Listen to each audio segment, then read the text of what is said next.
How to fade in. Layer in Slider Revolution 6. Adding a fade-in effect to a layer in Slider. Revolution 6 can elevate your entire slide presentation. The fade-in effect creates a smooth entrance for text, images, or buttons. To apply it, open your desired slide in the Visual Editor. Click on the layer you want to animate. Then navigate to the Animation section on the right-hand sidebar. Choose an entry animation and select Fade In from the list. You can also adjust the duration and delay so it appears exactly when you want.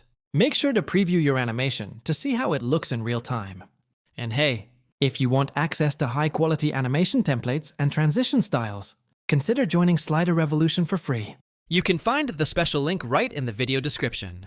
Fine-tuning your fade-in settings is essential for a polished look. You can even set it differently for desktop, tablet, and mobile views.